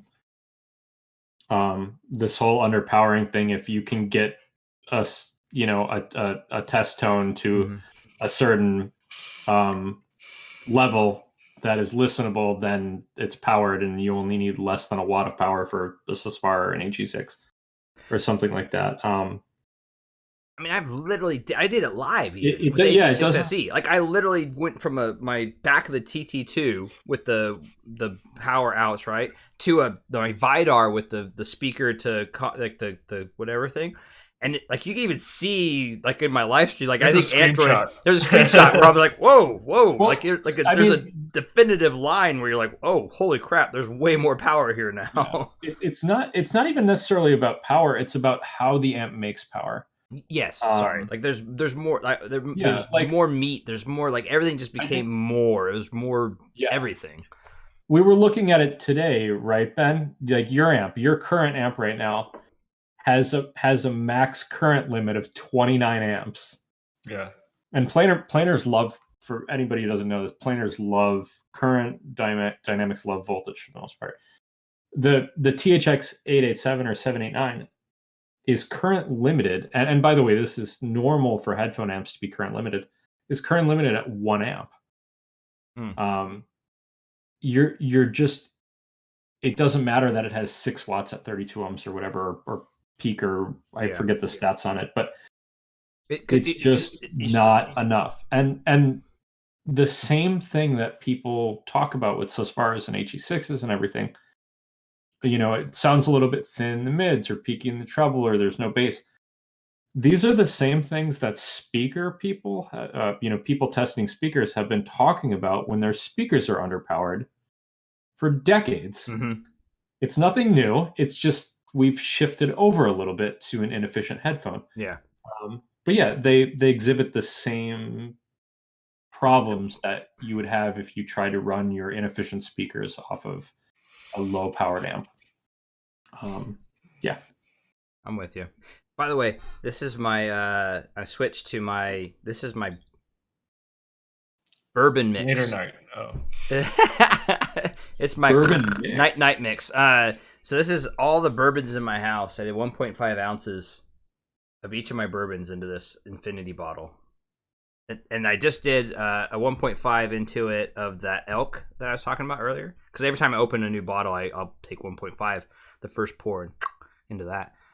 It's good. I'm actually This is an interesting approach. I've never heard of anybody doing this before. It's called an infinity bottle, and so every time you get like a new bourbon, you pour one. It's up to you how much you want. But I put 1.5 just because I'm lazy, and that's the thing I have. And so, but yeah, it's called infinity bottle. So every time you get a new bourbon, it adds. It's like making your own blend. My only thing is I've done it once before. Never mix Scotch with anything else. Never mix bourbon and rye. Never mix those because the rye will overspice it and make it like sometimes it'll just whoop and overpower it. So try to stick to each one individually. And honestly, you don't really want to mix scotches just because Scotch is its own unique beast. But like the bourbons and rye. But I have done a bourbon and rye mix before because I love Boo Rye from High West, which is a bourbon rye combo, and that's lovely. But anyways, I'm going off topic. I'm sorry. So this is why you don't like Susvara. Well, someone actually mentioned like what's the best whiskey to make Susvara good, and throw them all in there. Let's do this. But the Susvara is good. Like I always talk crap about HiFi man in our Discord and all that stuff, and at the end of the day, like I know that's my bias, right? Like so I try to at least be cognizant of my biases and fair as much as I possibly can. And credit where credit is due, the HiFi Man does make excellent sounding headphones. There's no arguing that, right? Like it just is. I have umbrage with the quality of the materials per se, but I mean that's and other things. But I mean that's neither here nor there because there's plenty of other groups out there that throw way worse stuff at you for way more than they're worth. But it is what it is. Sorry, another off-topic rant from Tyler. You're welcome. But I'm sorry. I'm going to have to pause. There is no such thing as a bias for words. Booze. There's no such thing as a bias to purple. Purple is the best color. It's a known thing. So, Android said it a while back in chat. Mm-hmm. If HiFi Man releases a purple Susvara, do you buy it? That's tough. I mean, we know you have bias towards HiFi Man, but you wouldn't be buying the headphone directly from HiFi Man. You'd be buying it from a dealer, I suspect a very specific dealer that you really like and supporting them. So if it's purple, does that put you actually over the edge? Marius actually kind of nailed it actually, because as much as I can appreciate the HiFi Man sound, right? Like, and I understand why everyone loves it. I personally actually do not like the sound profile or sound signature that HiFi Man has. Does that make sense? Like, yeah. So if it was purple, I would be very hard put not to buy it. Like I almost bought the ATH M50 or whatever the Audio Technica purple ones, the 50X or whatever that they came out with. Like I was like literally this close to buy. Like I had it in the buy and was like, but why? Like I had to like physically stop myself from buying it off impulse because purple. Like so, I mean, yeah, there is a part of me that will buy things just because. Like even my HDMI cable that is hooked up to my camera right now is purple. I mean, I don't. I might have a slight purple problem. I get it, but at the same time, like, but yeah. So it is what it is. Yeah. Vita says that you guys look slightly mad at my anti-sus rant. These guys are sus. I mean, I must give credit where credit is due. Like the Susvara definitely fits where it fits, like in that chain of top of the line headphones. Like it is there, right? I'm not gonna deny that. It's still a HiFi, man. We can't be mad at you though. I mean, we know your ears are broken. It's okay. Not as bad as Rats. I'm hoping he left by now. I was kind of waiting to. I saw he was in the chat. I was kind of like, oh, maybe he'll leave. He'll get bored. I can talk some crap a little bit later. But like, I've never like. So Ben has a reputation for selling things. That was the Utopia. Like, yeah, like no BS. But like Rat, I've never seen anybody. Utopia arrived at his house and was boxed up within an hour. Gone. That's how long Utopia. That was a straight nope. Nope. Yeah. Yoink. And I've never seen anybody not like Verite clothes. Yeah. Like I've seen people not like the Verite clothes, but I've never seen anybody be offended by it. Like truly despise it. Like that's the first for me as well. I mean, because the Verite clothes, I'm not gonna lie to you guys. Like I love my Verite clothes, but the Verite Open is a more well-rounded headphone. But there's a bit of magic to the Verite close though. There's that weird 3D-ness that they like to call about, and like the stage with it, and it's a closed back. I think that's the other factor. It's like it's a crazy staged closed back, and it has a lot of slam and punchiness. But I mean, at the end of the day, like I've actually been listening to my Verite Open a lot more recently, especially after the tours, because the Verite Opens remind me of like a better auteur, like or a more fleshed out auteur. I'm probably saying that name wrong. But I don't know. But yeah, Rat broken. Sucks. Very broken. I mean, I think he said he would have sold the Verite clothes if people weren't trying to convince him to burn it in more. There was also that factor. I think people pushed him. Like there's also that, right? The psychology of you should like this. What's your problem? And then people are like, well. You know what I mean? Like, F you, F me. We'll see who gets F'd. Like, I mean, but I don't know. I mean, SRAF gets spicy. Yeah, we get a little spicy. lot, often. We can talk about Abyss if you guys really want to get spicy too. Oh my god!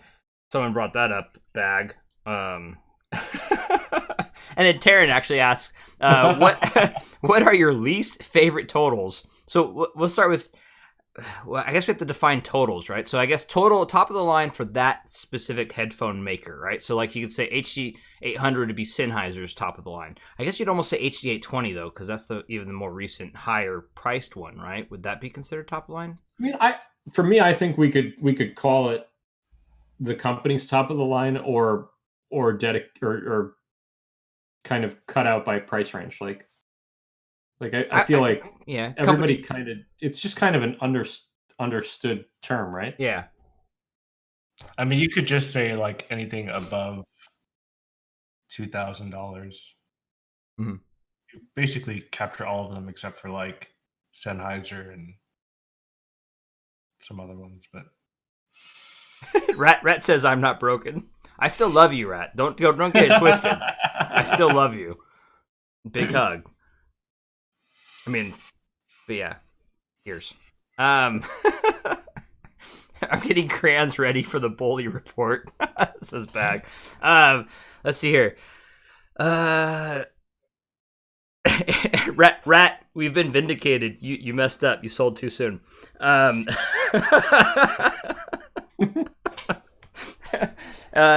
DR is going to witness for Bag on the Diana love and the Abyss love.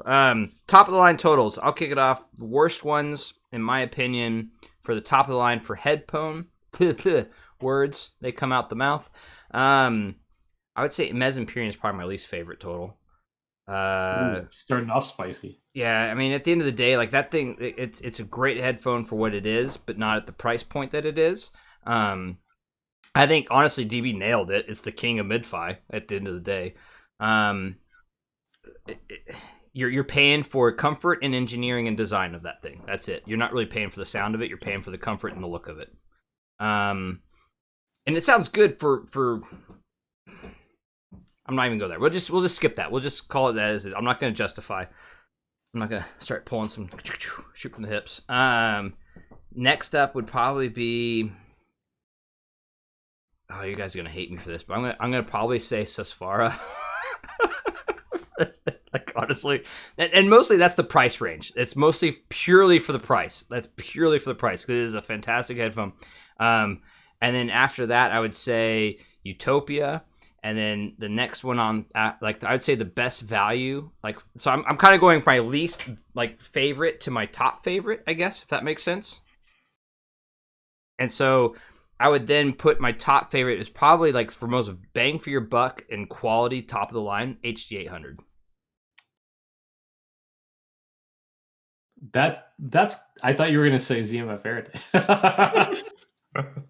Oh yeah, that one's that's a given. I didn't want to be too like biased. I'm trying to be like, come on guys, like that's a known, that's a given. But like I was trying to be unbiased, fair. But yeah, I mean at the end of the day, my top favorite is going to be literally my top favorite headphones are the Verites. So I feel like I can't be.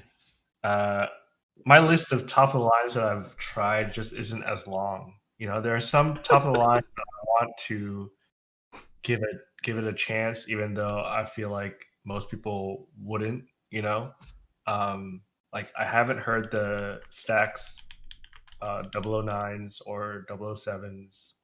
I've heard those. I have those here right now, actually. I have the 09s. Those are fantastic. Yeah, those are really good. I would say I was disappointed with the SR1As. I would say the timbre. I have nothing to throw. He's stupid. And it's very natural, but it didn't move me. See, I was wrong. HE1, sorry. But go ahead, I interrupted you. My bad. Ben, continue. I'm going to shut my eyes. And then, Empyreans, I think that's probably the most disappointing top of the line for me. It's fair. Damn. Well, I guess I'll take a different take because I actually like the Empyreans. And would. I don't think they. I mean, I'm in agreement with you guys on the Empyreans. I don't think their sound quality is up to their price tag, but I think the comfort, the build quality, the ownership experience of them definitely lends them a little bit more leeway in my eyes. I honestly think they should include handcuffs with the whole setup. The briefcase, yeah. I mean, it's cool. But my I guess, and I'm going to preface my least favorite top of the lines with this. If something's bad, I don't care. Mm-hmm. Because I can just write the whole thing off. The things that drive me nuts at high pricing is stuff that is good or has potential and then completely falls apart at the end. Gotcha. So for me, that firmly goes to the Abyss Diana, both the Phi and the V2. Ooh, that's spicy. Yeah, very, very good headphones, very high prices. But I feel like they made so many sacrifices to push this portable headphone. Yeah. An inefficient portable headphone. You're not really driving it well from your phone or from your DAP or anything like that unless you have a crazy expensive DAP or a black label that's, actually big, something like that. I don't put it in the same quality sound wise is like Utopia or or above. You're getting something more that a full size headphone gives you that you're just not getting out of those headphones. And with that said, though, there is so much potential there. They sound good. It's just tiny pads and the extremely small staging. It's just not. I wonder how you would react to like the 1266. I would probably love the 1260. I don't think the Dianas sound bad. I just think as a package for what they charge, they're more offensive to me than the Empyreans are to you guys. I think they are a bigger culprit of not sounding to their price tag, but they have other value in being, metal and carbon fiber and this. And I know people are going to disagree with me on that. I actually recently. Oh, go ahead. No, Matt, continue. I'm interrupting. The follow up to that would be another one that kind of disappointed me, and that'd be the Rad Zero. Rad Zero is another one that's on my least favorite of the top of the lens. I know you love it, but hear me out here. You have a headphone literally sitting next to me. Yeah, they look great, right? The build quality is there. They're like an Odyssey that you don't need to EQ. Yeah, they're balanced. They sound really good. You know what they sound amazing off of? Mogwai. Dude, off the 32 ohm and the 100 ohm, like the 100 ohm was like listening to. I just had the Rads in on the Mogwai a few weeks ago. I could not listen to these headphones for more than a half hour without getting a headache. That hot spot on the top of your head and the clamp is unreal. Yeah, it's unbelievable. I don't know how they made it past design like this. So, like, I don't know why, but these ones are like, I had that issue. I'm sorry, Taryn. Sorry for your Taryn special, but the Taryn specials gave me that hot spot. These ones do not, thow, for whatever reason. Huh. And so I don't know. I don't know. Like, and these are a little bit stiffer. I know Ross. I know Alex. Yeah. So there's a bias. You know Alex. Alex is a dope dude. Please tell him, Rad 1 suspension headband Stormtrooper colorway. I'm signing up. I'm signing over. So Sebastian, who's in the thing, he's our HiFi. I call it iffy Sebastian. Triggered. Okay, but he actually is a rep for HiFi, and but he's also, if you didn't know, he's a part of the 501st. And if you don't know what that is, I'm sorry, we can't be friends anymore. It's the Stormtrooper group, the cosplay Stormtrooper group, the 501st. Anyways, sorry, I had to shout it out because I instantly thought him, but because he's way into Star Wars as well. But yeah, that white and black star. Oh man, I love purple, but like that one, I was really hard put not to be like, Alex, I want that. Give it to me. I think I even commented that in the Instagram post. I was like, oh my god, I want these in my life. Yeah, it's.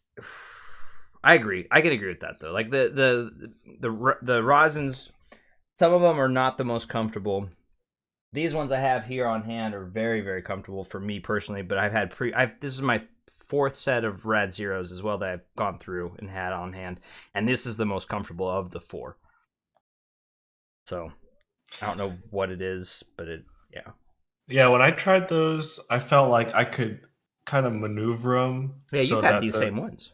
The top part was like kind of near the back of my head, and I could wear them for like maybe an hour to up to 2, but I had to be quite still. Like I couldn't, like it was just a little too much. Great workout. It's called shrugs. You take weights and you. I know Susvara haters out there are not going to want to hear this, but this is. Susvara is one of the most comfortable headphones I've ever worn. No, the Susvara is really good. The only thing I don't like about HiFiMans, and this is something that's good. This is another problem of mine with HiFiMan, is the teardrop thing. Like I can't, dude. Like I don't know what it is when it touches below my jawline.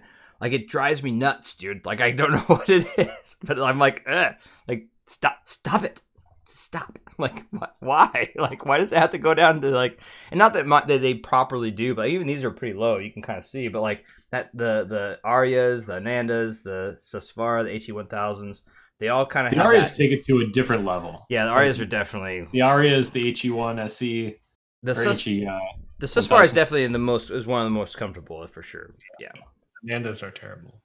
Yeah, Anandas were not my favorite. You hated I remember you hated the Anandas. Yeah. Ananda, Anaconda. Ain't got nothing on. Oh wait. Let's see. So I also want to touch on because the Empyreans right now are on tour for Headphones Forum. I also want to cut this out. We're already at an hour and a half, and I can hear my daughter taking a bath. But so we'll go for 2 hours. We'll say 2 hours, right, guys? 15 more minutes. You guys okay with that? But I want to touch on this real quick. We're talking a lot of crap about the Empyrean right now. And we're getting spicy. You two are. I said I actually like the Empyrean. Stop it, Matt. Stop it. You hate it. Like the rest of us. No, but like jokes aside, like it is really. You're also talking to people that have literally a Susvaras in their chain. I had SR1As. I've had, we're talking to people that have these higher end, and we are, and that's something we are comparing against, right? So that's something that's a factor to our enjoyment of a headphone. And if we look at the price performance rate, because that's something also that we are taking into consideration, is we are buying things at these price performance ratios that you're going to take into account. So we've already colored everyone's opinions already that hasn't heard them, that's going to hear them in the tour. But just be prepared to be pleasantly surprised at their performance. Maybe they do resonate with you knee deep. But I don't know who else might like them, but I mean, that's something that would be a factor, right? Like, but it just take it into consideration. Try not to have any biases listening to headphones. Get your own experience is what I'm trying to say.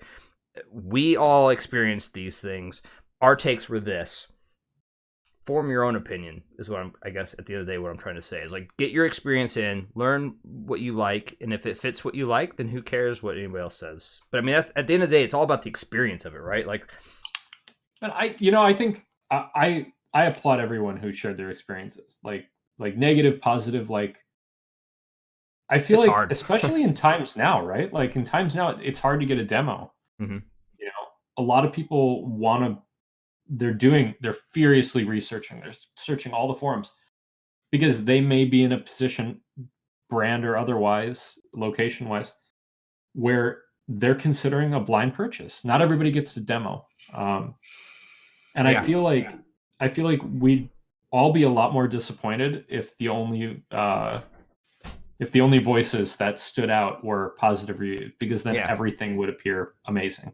Yep. I mean, I'm the unreasonable one because I hate things when people are squawking those. Like, everyone is buying shit. I'm running away from shit, right? Like, the true hipster. But it's kind of funny. I mean, like we all kind of take our own path, right? Like the reason why I went as far is because I really like Sony, and then the frequency response graph looked almost the same, and I was like, oh man. Like, I honestly did not even consider Susvara, but then because of my dirty measure baiter. Sorry, I had to throw it out there. Totally different from how Vox decided to get a Susvara, right? Because I actually did buy the HE6SE and I returned it. Because I wasn't the biggest fan of HE6SE either. I'll be honest with you. Wasn't a fan. In all fairness, I feel like with that you had to know what you were getting into, and you had to be okay with modding. Yeah, because it was a big difference between modding and not modding. Yeah, I agree. Sorry, I interrupted you. Go ahead. But yeah, I mean, everyone has their own path. I mean, I think, even though I'm not a big ZMF fan, I think it makes a lot of sense for a lot of other people, or Focal or whatever, even Bayers, but these gold planars, whatever. But yeah, I think it's good. I think people should just I'm a fan of blind buying because it means that you have convinced yourself that it might be something for you, right? That's fair. And then you buy it and you get disappointed, then you kind of realize, okay, I thought I wanted this, but maybe in reality I want something different, right? Like you first go down the THX route and you're like, I thought I wanted clean and everything. Wait, he's gone full circle again. And then you're like, oh wait, I want some musicality, and you go tubes and you go dynamics and you go whatever, So I think it's good. I think people just need to try more stuff. I agree. Try if you have the opportunity, try it. Like that's the thing. Like at the end of the day, like on all things, like food to any of these hobbies, right? Like why would you not want to try something new? Experience is the spice of life. It is what's going to dictate what you like in the long run, right? Matt, like, sorry, I was giving you some flack about the ASR stuff, but but yeah, like I don't know, you have similar like experiences in that realm, right? Like you almost quit audio, actually, as I recall, so because of that kind of thing. What? Yeah, when you first joined, you joined the cult that is. I mean, I'm getting spicy. You took advice from very specific forum, and I mean, we can, if you're not going to say it, I'll say it. The science going on over at ASR is crap. That's, we're taking a sliver of measurements, and then we're making, well, not we, but they're taking a sliver of measurements and taking a subjective take on what those measurements mean when evaluating gear. So we're taking an objective measurement and taking a subjective take on it. So yeah, I mean, let's be real here. It's crap what's going on out there, and a lot of the myths in audio, especially dangerous to new buyers. Who don't really know or understand what they're looking at and are trying to get good advice, are getting a lot of misinformation, and I think it's terrible. That's my take on it, and I'll just be blunt about it, and just come out and say it. That was pretty direct. Yeah.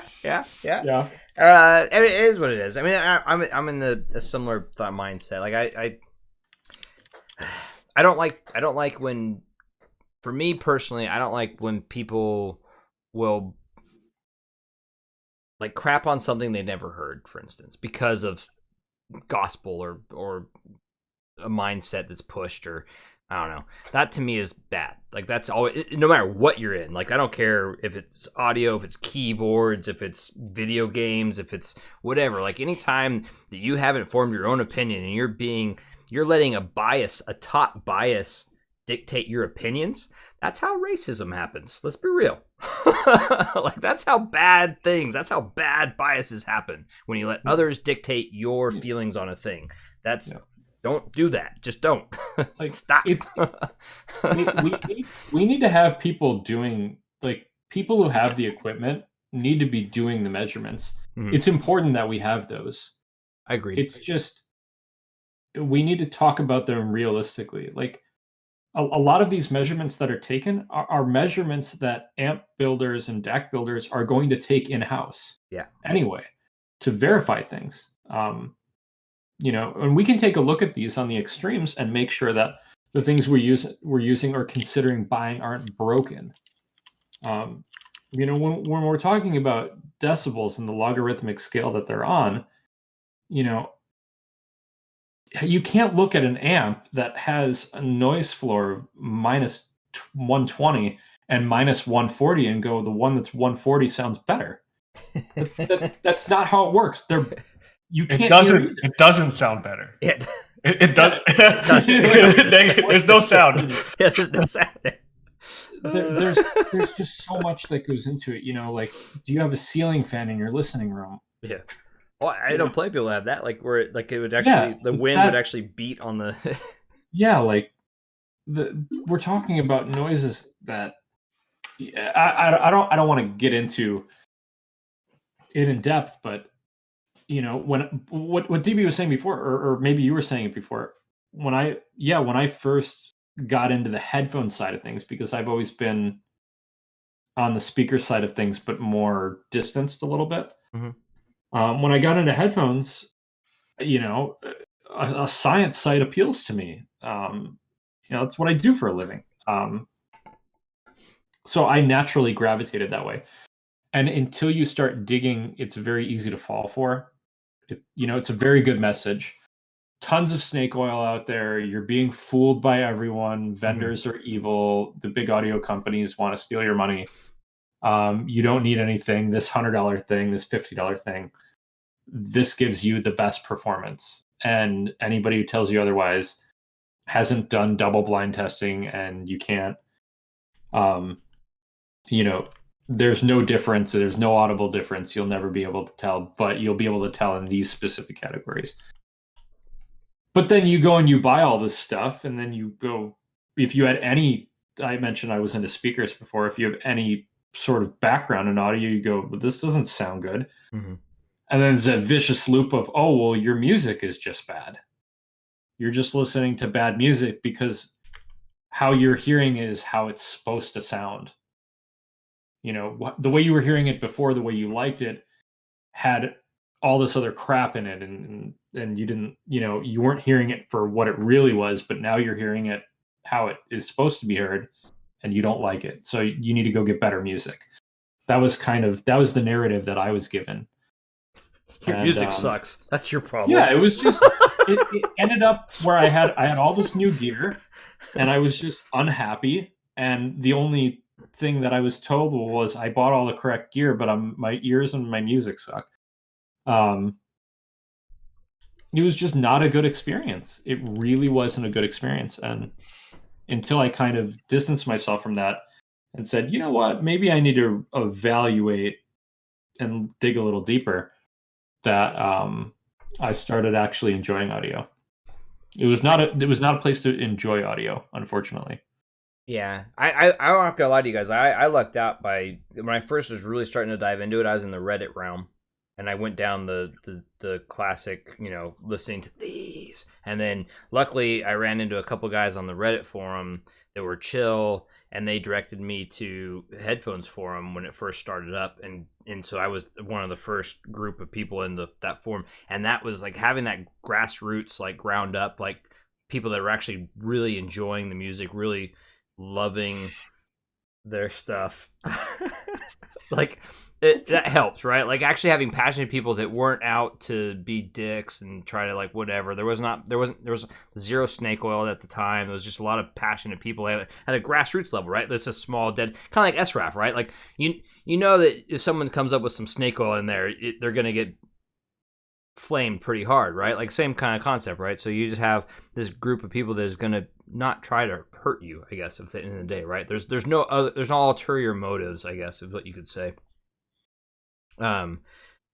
Which is weird because when you actually look at the background of it, it's a store, like, right? Like, and that's why it was so confusing to me as well. But anyways, that's a whole different story. Like I got lucky, and then that made me push into this rabbit hole even further, right? And to the point where I fell, and now I'm tumbling down the wonderful Alice hole and going down that route.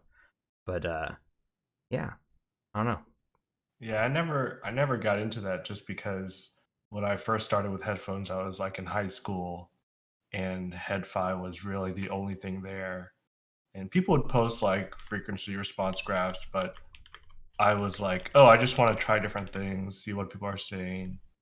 And then as you try and you say like, oh yeah, this makes sense, this is what someone was talking about, then it becomes much less like, oh, what performs the best. And I guess I rely a lot more on what people say and how they describe the gear than how it measures, because that's kind of how I started it.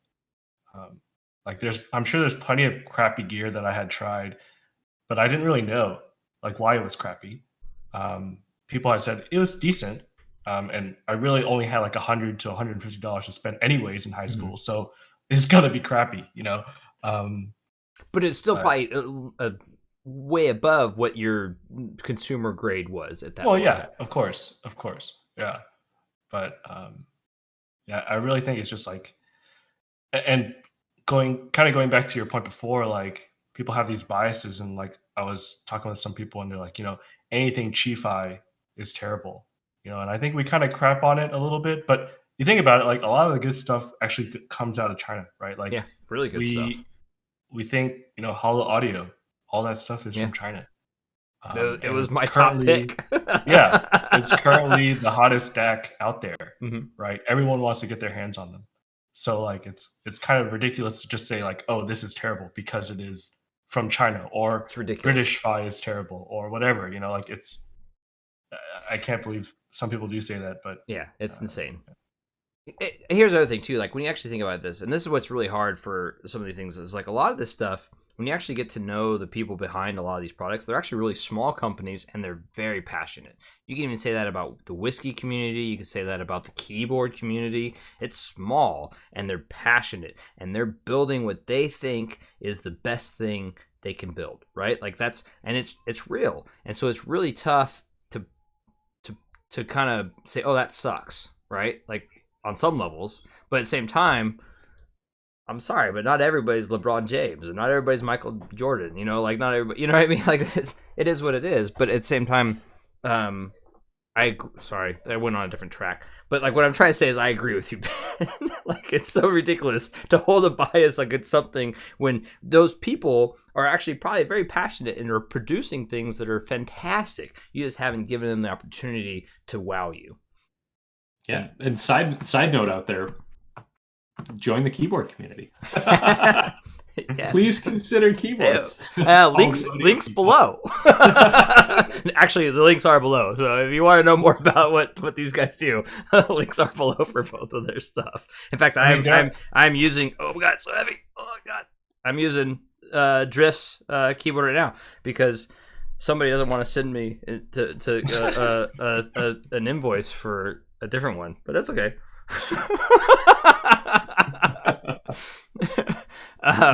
It's funny because I have many of my own keyboards. Of course, it only makes sense. But my wife, it's in Austin, isn't it? Dude, I'm a number pad guy. I'm not gonna lie to you, man. I do love me my number pad. she's number pad for life. Yeah. I'm a big number pad guy myself. So and she's Austin all day. It's fantastic keyboard, and then mine's Iron Man based. I don't know if you guys. Well, I had that. Let me. Oh, no joke. This thing, I could drop this 10 feet. It would kill somebody. There it is. You got that nice, lovely Austin logo there. Beautiful keyboard. And I have a mismatched keys. I'm sorry. I fucked up. Sorry. What do you? Is that Samurai and Burgundy? Samurai and GMK black and white, or black. Yeah. Oh my god, phone's going off. Because the Samurai that I got doesn't have the number pad. Like so frustrating. And then randomly, because Drop's awesome. Another thing I ordered probably like a year plus ago. I just got these Mito laser things in, and I'm like, why would I just order the novelties? It's just the novelties, and I'm like, what good does that do me? I'm like, so I'm sitting here like, oh great, like I have all these novelties now that so yeah, these are cool. They're pretty. I like the color. Yeah. I mean, you can sell them. I could sell the novelties. God, you could sell the novelties. Probably for 2 to 3 times what you paid for them. Right? Have you seen this yet, Tyler? The new CNC polycarb prototype? I did. I like it. The purple, right? Oh, look at that shot. Look at. There's a sexy individual right there too. That is nice. Yeah, and keyboard prices, by the way, if you want to talk about, they're not as bad as headphones, but They're nowhere near as bad as headphones. No. I mean, relative, right? Microsoft keyboard costs like $5. Yeah. So if you pay $600 for a keyboard, $500-600, it's relative expensive, but it's not. But you can buy headphones for $10, right? The Sony ones. Yeah, okay, yeah. No, that's fair. Yeah, audio is way worse. Yeah. True story. All right. Well, on that note, check out these guys' pages and Instagrams below, links below, and see what their work is. It's pretty fantastic. They do really good stuff. Quality, like we're talking, like no joke. Like when I pick that, they're heavy. These are legit made with like brass, aluminum, metal, heavy. Do you even lift, bro? Do you even lift, bro? Do you even... It's just all water. It just nothing else. Anyways, yeah, check it out. Check it out. They're fantastic. I really like. This is my first keyboard I ever built, like properly built, and very cool experience. Well worth doing it. I even did the filming. By the way, filming, not fun. Lubing, also not the funnest thing in the world. But I did all those things. I did it proper, and it was an experience, and it was worth having. And now I have this thing. It's kind of like Bottlehead Crack. You build it yourself, and you have that much more of a attachment to it. But yeah, anyways, yeah.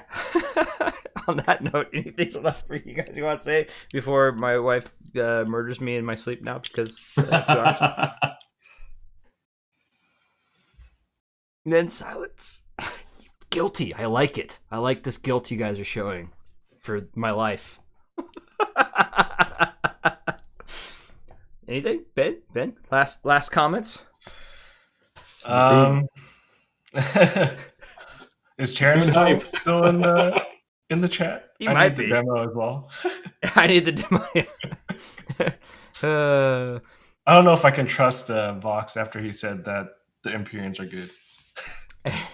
True story. Friendship off. Yeah. Fair. I'm going to answer Sleepy real quick. And so this was my first a couple forays into keyboards. He asked what the keyboard I had on and it's the Kono Store Kira. It's okay. It's got weird gaps in the keys. Not the best built thing in the world, but it does have a number pad. I got it for the number pad. It's okay. And it's hot swappable, so that's kind of cool. Discolored pad foam. Oh. Yeah, just throw it away. Yeah. So I see Vita says, Fox, most of your site is sold out. Yeah, unfortunately, we're really, really small, and this goes for a lot of the keyboard vendors. We can't actually produce enough to meet demand. Mm-hmm. Not yet, anyway. But bananas, it's bananas, no joke. Actually, real quick, I know perfect thing to do the sign off for. Matt, do your last thing, and then I'll do one last thing to sign off. Give everybody something. Oh, I'm good. Oh, tracks. Latest track you really like, or what you would recommend? Ooh. Nora Jones, Sinking Soon. Old man. Ben.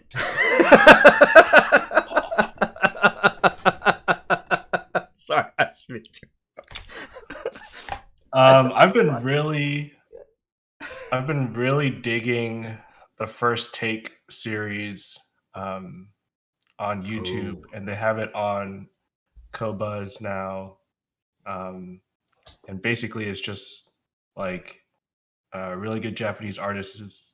They have one take on a really popular song that they have, and it's just recorded really well. And they're all live performances, basically. So those have been really, really good. I really like. I'm gonna song whip this real quick because I can. So it's this. The reason I'm song whipping it is because I'm gonna butcher this lady's name, Yun Sun Na, and it's called Empty Dream. I'm really digging on this track.